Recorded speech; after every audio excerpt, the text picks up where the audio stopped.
Bhojpuri industry में फिल्में बन नहीं रही हैं आजकल और गाने चल नहीं रहे हैं, इसीलिए बेरोजगार हीरो हीरोइन आपस में ही लड़ाई करके पैसा कमाने की सोच रहे हैं। तो कुछ दिन पहले खेसारी से ये पूछा गया था कि जो एक्ट्रेस ये कह रही हैं कि इंडस्ट्री में कॉम्प्रोमाइज़ करना पड़ता है तभी काम मिलता है, इस पर आप क्या कहेंगे?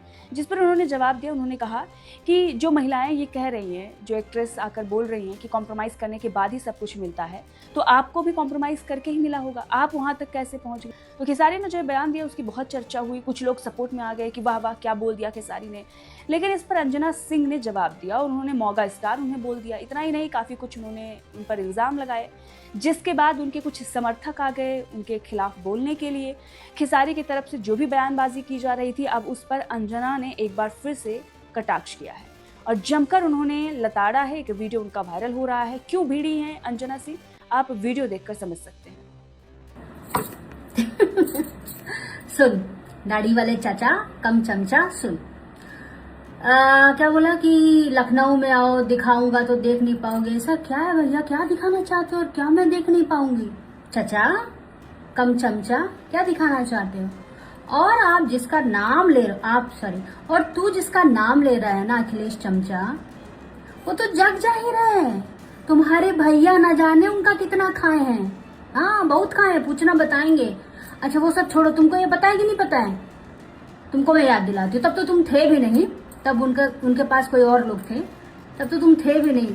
याद करो बांगू नगर का ऑफिस, जब आपकी भौजी अचानक से अटैक कर दी थी बांगू नगर ऑफिस में, भैया पकड़े गए थे किसी हीरोइन के साथ में। पता है कि नहीं पता है? अब जाने दो, मेरा भी मुंह मत खुलवाओ ना, मत खुलवाओ। चल चमचाईगिरी करो, आगे बढ़ो आगे बढ़ो। अभिषेक मल्हान इंडियाज गॉट लेटेंट में प्रमोशन के लिए नहीं जा पाए तो फेक शो ही क्रिएट कर दिया, समय रैना के शो को कॉपी कर लिया। इस तरह की बातें सोशल मीडिया पर चल रही हैं। दरअसल अभिषेक मल्हान का एक नया गाना आ रहा है जिसमें अवनीत कौर हैं। अब ये लोग लेटेंट में प्रमोशन नहीं करने जा पाए तो एक नया शो इन्होंने बना दिया, उन्हीं का समय रैना का ही शो कॉपी करके, इंडियाज गॉट पेशेंट। भाई अलग से ही लेटेंट है, यहाँ पर हैबिटेट की जगह एफ है और उसके अलावा गेस्ट दिखाता हूँ। कौन है? अब ये आप देख सकते हैं, इसमें सुनील पाल और राखी सावंत सबको बुलाया गया है। जो समय रैना की तरह दिखता है उसको समय रैना की जैसी शर्ट पहनाकर बिठाया गया है और उसी शो में ये लोग गए हैं गाने का प्रमोशन करने। तो इस वक्त समय रैना का शो नंबर 1 पे चल रहा है, हर कोई चर्चा कर रहा है, वायरल जा रही हैं चीज़ें, तो ठीक उसी तरह से शो बनाकर और उसमें प्रमोशन कर रहे हैं। ये तो नकली वाला, ये असली वाली हूँ, ये लेटेंट नहीं, ये लेटरिन है। कुछ लोग तो इसकी तारीफ कर रहे हैं लेकिन ज़्यादातर लोग गाली दे रहे हैं। लोग ये कह रहे हैं कि फेक शो ही क्रिएट कर दिया और उसका नाम रख दिया इंडियाज गॉट पेशेंट और समय रैना को कॉपी कर लिया है। ये ठीक नहीं है। अगर इतनी ही हिम्मत थी तो इनको लेटेंट में जाना चाहिए था अपना गाना प्रमोट करने के लिए, और अगर नहीं जा पा रहे थे तो कहीं और चले जाते। इस तरह से कॉपी नहीं करना होता है हर बार। अभिषेक मल्हान को पहले भी कॉपी कैट बोला जा रहा था। उनको हर बार जब वो कोई कंटेंट लेके आते हैं तो कुछ ना कुछ ऐसा आ जाता है जिसके बाद लोग ये कहते हैं इन्होंने कॉपी कर लिया। यहाँ तक जो ब्रांड वो खोलते हैं उसके बारे में भी यही कहा जाता है कि इन्होंने कॉपी किया है। इनकी रील्स भी कॉपीड ही होती हैं, ये ज़्यादातर सोशल मीडिया पर देखने को मिल जाता है, लोगों के द्वारा ही बताया जाता है। तो अभिषेक मल्हान को लेकर आपका क्या कहना है, कमेंट में ज़रूर बताइएगा। तो मनु पंजाबी ने कुछ ऐसा बोल दिया है जो कि एल्विश आर्मी को पसंद नहीं आया है, जिसके बाद एल्विश आर्मी ये कह रही है कि इसी वजह से ये बिग बॉस हार गए, ये लूज़र है और ये इनसिक्योर हैं, इसीलिए इस तरह की बातें कर रहे हैं। तो क्या उन्होंने मनु पंजाबी ने बोला है वो आपको थोड़ा सा सुनाते हैं, सुनिए। जो कंटेस्टेंट बनने लायक हो उनको यहाँ पर जज और होस्ट नहीं बनाना चाहिए, because I don't think so Elvish have that much enough experience of the reality shows कि वो आकर के यहाँ पर होस्ट बन के कुछ बोल सके। और ईयरपीस डाल करके अगर बुलवा रहे हैं तो फिर तो वो भले बोलता, बट अकॉर्डिंग टू मी तो फिर नहीं बनता है, बिकॉज आजकल तो सारा ग्राफ ही उल्टा सीधा हो गया है सोशल मीडिया की वजह से। यार कौन कब क्यों क्या कर सकता है उसका पता ही नहीं होता है, और किसको कहाँ पर देख करके कौन किसको गलत और सही कह सकता है, इन चीज़ों के बारे में तो कुछ पता ही नहीं चलता है। तो आई एम सॉरी, मेरे लिए तो ये बहुत ज़्यादा अजीब हो जाता है कि मैं कैसे किसी के पॉइंट ऑफ व्यू को ठीक मान लूँ जबकि उसको पता भी नहीं हो। तो ये दरअसल खबर ये थी कि एल्विश लॉकअप में जाने वाले थे एज अ जेलर। खबर यही आ रही थी कि करण कुंद्रा के साथ वो जाएंगे। अब एल्विश की इस खबर पर रिएक्शन था मनु पंजाबी का, जिसकी वजह से उन्हें सोशल मीडिया पर ट्रोल किया जा रहा है। वैसे आपको क्या लगता है इस खबर को लेकर, कमेंट में बताइएगा। क्या एल्विश को एज अ जेलर जाना चाहिए या फिर मनु पंजाबी सही है?